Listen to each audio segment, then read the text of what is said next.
As Josh D'Amaro and Bob Iger attempt to turbocharge the Walt Disney parks, it sounds like everything is going to change little by little as more shops pop up and the rivers of America get filled in with concrete. And right now, we're looking at New Orleans Square, which is one of the lands that Disney himself, that is Walt Disney, not the corporation, had a hand in, is slowly being chipped away to nothing. Let's talk about that on That Park Place. Hello, I am Jonas J. Campbell, an investigative reporter for That Park Place, and here with me is the man that I go to when I want to know about Disneyland, Mr. VashSky. Vash, you've got quite the doozy for us today. I do. We're going over Walt's last land that he ever contributed to, really, and that is New Orleans Square at Disneyland. Obviously, it opens in 65, 66, 64, somewhere around there. Mm-hmm. I forgot the exact year, but it opens up at a very later point in his life. He was so proud of this land. He was so proud that he told the mayor of New Orleans, the real New Orleans, out there in Louisiana at the time, hey, it's even cleaner than the real one, which is some good stuff there. Yeah, and I think it was correct. But the Imagineers did lovingly build this land with a little bit of age and patina in order to really evoke those amazing New Orleans vibes, which was pretty awesome there. But we have this big old structure going in right next to Tiana's Bayou Adventure, and I will be thankful that some of that facade work is maybe covered up or obscured by this structure. It is kind of concerning because of how large it is. It actually, from what I understand, this is supposed to be perhaps the house that maybe the Help actually resides in. Then you can see that it actually compares pretty good to the actual mansion itself, which is this scale, I think, is a little bit all wrong here. And 21 Royal Street actually has some good commentary on not just only this, but also too of the state of New Orleans Square in general. It says right here, the new Haunted Mansion gift shop is like half the size of the mansion facade. The contradiction in scale between the two structures that are supposed to exist in harmony together is insane. And it's wild how they just totally wrecked New Orleans Square over the last 2 decades. Disney Gallery, the Pirates Auction Scene, the Club 33 expansion / lazy facades, the Court of Angels, Tiana's Palace, Magnolia Park / the Haunted Mansion Q expansion, the Haunted Mansion gift shop, etc. Walt's final land, Disneyland's crown jewel of lands, intimate, mysterious, beautifully designed, and it's just a mess now. And I've got some photos to kind of illustrate this, and there are so many different priorities that both theme park operators and the Imagineers have had for this land, and it really has kind of eroded some of that magic associated with New Orleans Square. You can see right here, this was the original Club 33 entrance that used to exist out there. Now, unfortunately, we've gotten confirmation here from a prior lead in that area, suggesting that this is all just a concrete slab. Essentially, they've ripped everything that was special out of this historic location out. Also, too, we have, the beautiful Haunted Mansion facade, which I understand, maybe that could have used some improvement. But Magnolia Gardens and so forth were also affected by the recent destruction that took place in order to expand this queue area.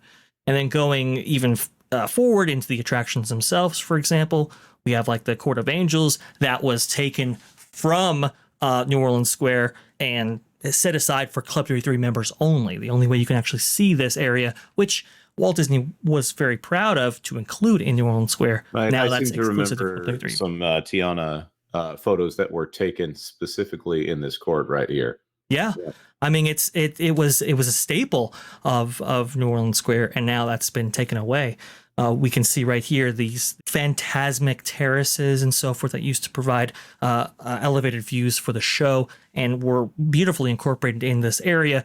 I mean, the amount of work, Jonas, that used to go in to adding something like this. I think Eddie Soto actually talks about how for the brickwork that you see in there to make it look aged, because they added these terraces quite a number of years after New Orleans Square opened, this being going from the 60s to the 90s, they actually took all of that brick and they shoved it in like a cement mixer and then just to, have that roll over a couple of times. So that way all the bricks would be chipped and so forth. There'd be some weathering, some aging before actual installation in order to make it fit the aged patina of the existing New Orleans Square. You could see right here the auction scene. The auction scene. I remember this. Right? Being completely redone in order to incorporate maybe a more family-friendly version of this scene right here.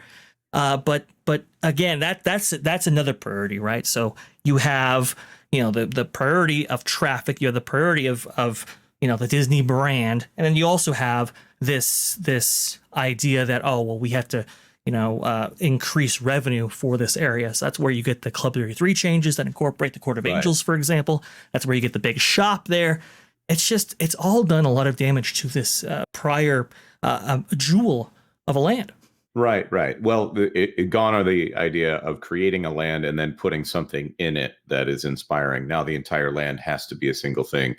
We're talking about Villains Land, Cars Land, Star Wars Land. Star Wars Galaxy's Edge at Hollywood Studios and Star Wars Galaxy's Edge at Disneyland Resort. I think that the Disney company struggles a little bit with this. I say they struggle with it. They think they're doing the right thing of monetizing every single inch of that park in any way they can. I start to wonder if they were going to redo the queue for Haunted Mansion, and they said, well, we need to make sure we increase the profit centers here. We can't just say that we did this thing and then they did a great job on it.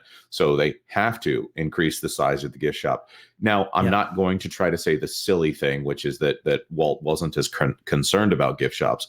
Obviously, a lot of attractions exit through the gift shop. That is a very Disney phrase right here. But at least in the Orlando resort, there was a stand outside of Haunted Mansion, as opposed to there being a gift shop you directly filter into. This is a much larger gift shop that they'll be adding here for Haunted Mansion. Haunted Mansion also has grown in merchandising significantly over the years. And I'm not trying to make a cultural comment there, but I'm reminded of the fact that in the 90s, it was actually very difficult to find Nightmare Before Christmas merch, an IP that is only tangentially related to the Haunted Mansion. And then eventually, like the entire store of Hot Topic probably owes its existence at this point to Nightmare Before Christmas. And I remember going through and trying to find Haunted Mansion merch on a trip to Disney at one point, and there was a little tiny shack out there that had a couple of things that I guess might have been related to the Haunted Mansion, but it was just generally spooky themed as opposed to actual Haunted Mansion themed merchandise. Now it seems like this is something that they want to make sure that if you come into these parks, even though they're not going to be doing any new IPs in the parks anytime soon, they want to make sure all those park specific IPs are monetized to the hilt. And that's what I see when I see this construction right here. I just see a Disney that they really want to move that merch. Yeah, I think you're exactly right. I think the only reason that they were able to really do the queue work that they wanted to do was really because of the shop itself. It's like, okay, well, we have a revenue driver that we can use to offset a lot of these construction costs associated with this queue work right here, which this attraction desperately needs.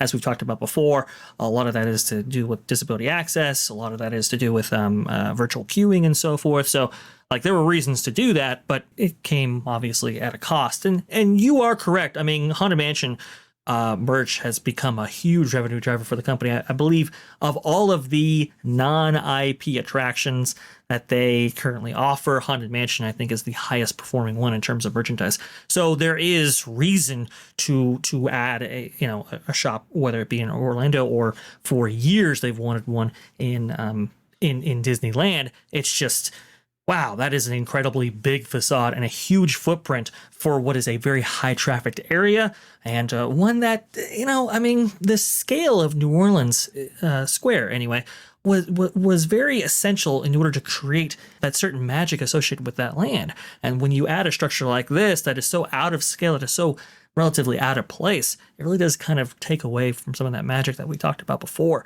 Nightmare Before Christmas, though, it's been a big, huge revenue driver for the entire company. It's had a pretty decent sized presence, at least seasonally, out there in New Orleans Square proper. I'm sure that they're going to want to deliver more revenue gains here as well. Mhm.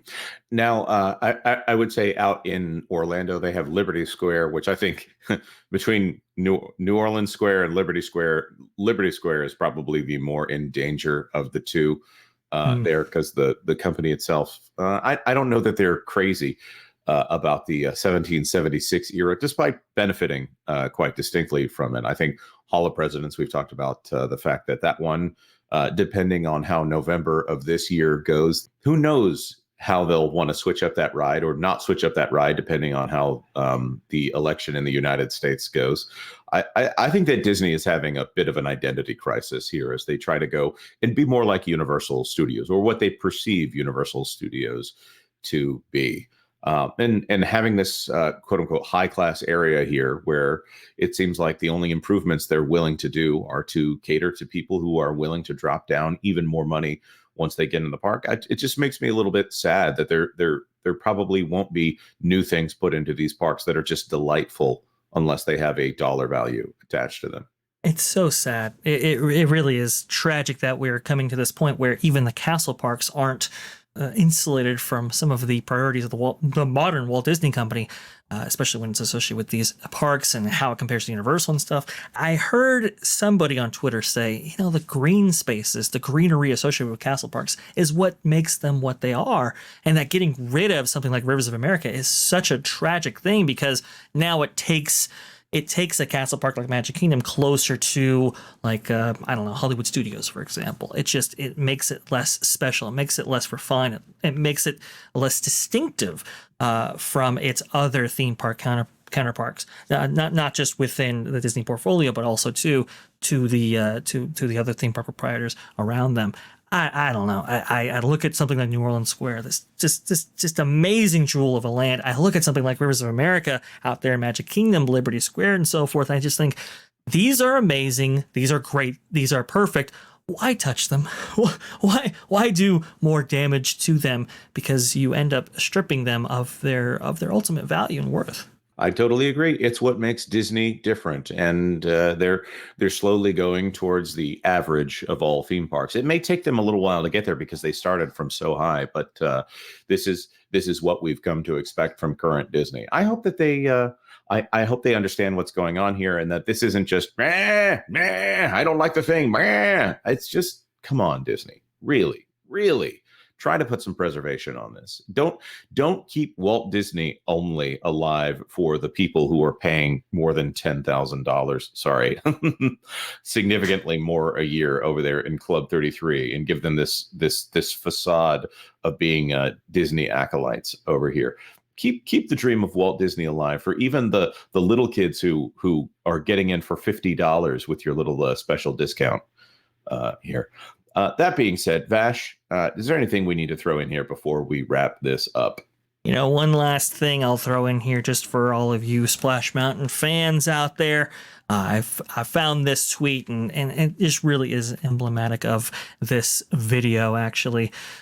This by Hitchhiker Gator. Reminder that all 102 Disneyland Splash Mountain animatronics were destroyed. Nothing was saved, and there will be 52 less audio animatronics in Disneyland's Tiana's Bayou Adventure. Sounds like a downgrade, if you ask me. I would agree, and I'm thinking this is an aerial view of some of those dumpsters filled with those prized possessions stripped out and destroyed within Splash Mountain. It's just kind of emblematic of the modern Walt Disney Company's thinking. It's like, kill the past if you have to, because we want a prosperous future for ourselves, and that's going to come at a cost, I think, long term. Right, because they're going to do it better. Nope. That being said, like this video, of course. If you found it helpful in any way, drop a comment below. What do you think about this situation? And, there might be some really neat merch in that merch store they're putting there. Could be worth it. I don't know. And there could be something nice in that queue. In all fairness to them, you do need to do maintenance on these parks at some point, and sometimes you have to tear things out in order to do that. But seeing what they're considering doing, I say they've said they're going to do to Rivers of America over there at Magic Kingdom and Walt Disney World. I don't trust them with it. Like this video if you like this video, and consider subscribing to That Park Place for all the news that should be fun. Thanks for watching That Park Place News. For more information, consider checking out www.thatparkplace.com. And don't forget to subscribe, share, like, and send this out on your favorite social media accounts.